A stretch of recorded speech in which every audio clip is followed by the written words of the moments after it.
I was sent this tire pressure monitoring system to give my opinion on it and make this short video, so here goes. Here's everything you get in the box. You get the display that's going to show you the results of your tire pressure, and has a charging solar panel on the top, so if you set this on your dash, it'll always be charged.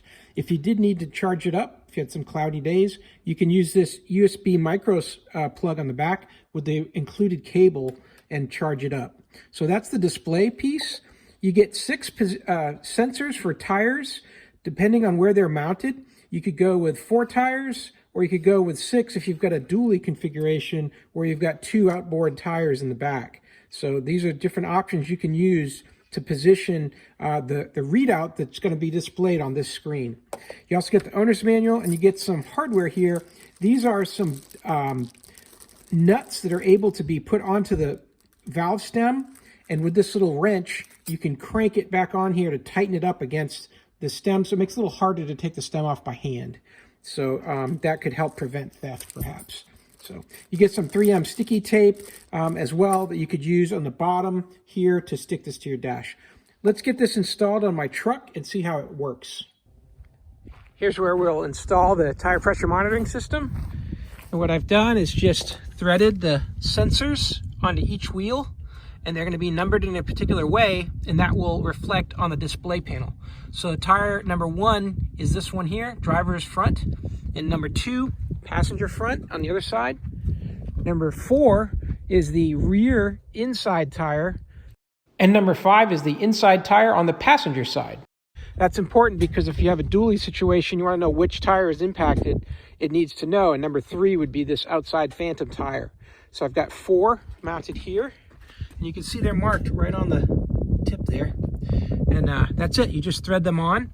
The movement of the tire seems to activate the sensor and enable you to get a reading. Let's take a look. Inside the vehicle, you're going to be able to mount this in a variety of ways. You can put some Velcro on your dash or stick it down permanently. To turn it on, you're going to press the return button here. Hold it for about 3 seconds. And then you're going to get a test pattern. And there you go. You've got readings that show you each tire pressure. Front and passenger and driver are both showing a little bit low, and the rears are good. So I need to be about 36 for each of them. And since it's low, it's starting to give me a warning. So it's allowing me to know which tire is having a concern. And that's number 1, which has that 27 pounds of pressure, which is a little bit low. So that's it. As far as charging goes, you see right now in the center where you've got that little symbol, there is no other reading between the 2 front tires. But if I go ahead and move this up into the sun, now you see that little sun icon there letting you know that it's charging. So it really is advisable to mount this on your dash somewhere so that you can get the sun on it at all times, keep it charged. Because otherwise there's really no batteries required. If you did need to charge it, like I mentioned before, you could use that port. But otherwise it's self-sustaining with the solar panel. So, hey, I hope this video was helpful. I hope this information was useful to you, and as always, I hope you have a great day.